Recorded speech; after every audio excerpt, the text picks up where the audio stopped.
தாய் தமிழ் உறவுகளுக்கு வணக்கம். ராஜ்யசபா எம்பி பதவியை மறுத்தார் என்ற தலைப்பில் இந்த காணொளியை காண்கிறோம். ராஜ்யசபா எம்பி பதவியை மறுத்தார். இன்றைய காலகட்டத்தில் பதவி என்பது தவிர்க்க முடியாத ஒன்றாகிவிட்டது. பதவிப்படுத்தும் பாடு என்று சொல்வார்கள். ஏதாவது ஒரு பதவியில் இருக்க வேண்டும், இதுதான் அரசியல்வாதிகளுடைய விருப்பம். ஆனால் தானாக தேடி வந்த ராஜ்யசபா எம்பி பதவியை மறுத்துவிட்டார் ஒரு அதிமுக முன்னாள் அமைச்சர்.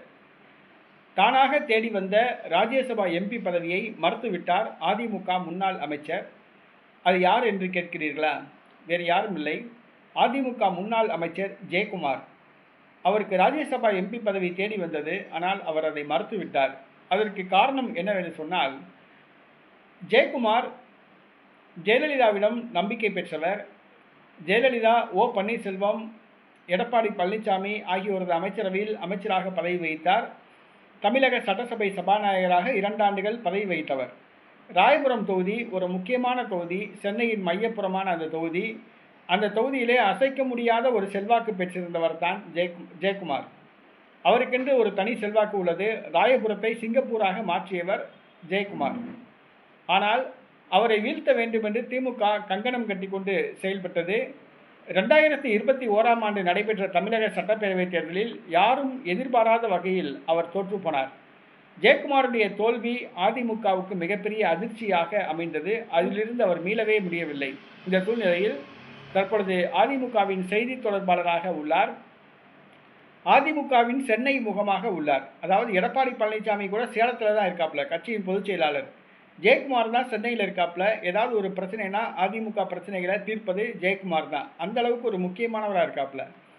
இப்பொழுது ஜூலை மாதத்தோடு 6 எம்பிக்களுடைய பதவிக்காலம் முடிவடைகிறது. அதற்கான வேட்புமனு தாக்கல் நேற்று துவங்கியுள்ளது. ராஜ்யசபா வேட்புமனு தாக்கல் 9ஆம் தேதி நிறைவடைகிறது. அதிமுக சார்பில் 2 பேர் தேர்வு செய்யக்கூடிய பலம் அவங்ககிட்ட இருக்குது. அப்போ அதில் ஒரு எம்பி பதவி ஜெயக்குமாருக்கு கொடுக்க எடப்பாடி பழனிசாமி முன் வந்தார். ஆனால் ஜெயக்குமார் மறுத்துவிட்டார். இதற்கு காரணம் என்னவென்று சொன்னால், மொத்தம் 6 பேர் தான் தேர்வு செய்ய முடியும். திமுக 4 பேர் வேட்புமனு தாக்கல் செஞ்சுருக்கு. அதிமுகவில் 2 பேர் தாக்கல் செய்ய போகிறாங்க. இப்போ ஜெயக்குமாரை அறிவித்தோம்னா 7வது ஒருத்தரை போட்டியாக நிப்பாட்டுறாங்க. அது யார் நிப்பாட்டுறது அப்படின்னு சொல்லி கேட்டால் ஓபிஎஸ் தான் நிப்பாட்டுறாப்புல. ஏன்னா ஜெயக்குமார் எம்பி ஆகக்கூடாதுன்னு சொல்லி ஓபிஎஸ் விரும்புகிறாப்புல. ஜெயக்குமாரை எம்பிக்கு நிப்பாட்டினா ஓபிஎஸ் ஒரு வேட்பாளரை நிப்பாட்டி ஓபிஎஸ் அணி வேட்பாளர்கள் 4 பேர் தீவிர பிரச்சாரம் செய்வாங்க. அப்போ ஓபிஎஸோட தயவு தேவைப்படும் அதிமுகவுக்கு. ஆக இதைத்தான் அவரும் ஓபிஎஸ் எதிர்பார்க்குறாரு. தன்னை தேடி வரட்டும், தன்னை கட்சியில் சேர்க்கட்டும் அப்படிங்கிற கதையை அவர் கொண்டு வராப்புல. இதை புரிந்து கொண்ட ஜெயக்குமார் என்ன சொல்கிறாப்புல, எனக்கு ஓபிஎஸோட தயவும் வேண்டாம், ஓபிஎஸ்ஸை கட்சியிலையும் சேர்க்க வேண்டாம், ஓபிஎஸ் தயவில் நான் எம்பி ஆகவும் வேண்டாம் அப்படின்னு சொல்லி அந்த ராஜ்யசபா பதவியை ஜெயக்குமார் நிராகரித்துள்ளார். ஜெயக்குமார் வேட்பாளராக அறிவித்தால் ஓபிஎஸ் போட்டி வேட்பாளராக ஒருவரை நிப்பாட்டுவார். தன்னை கட்சியில் சேர்த்து கொண்டால் அந்த போட்டி வேட்பாளரை வாபஸ் வாங்க வைப்பார்.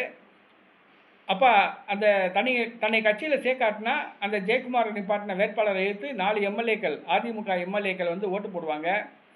அப்போ தேர்தல் வரும்.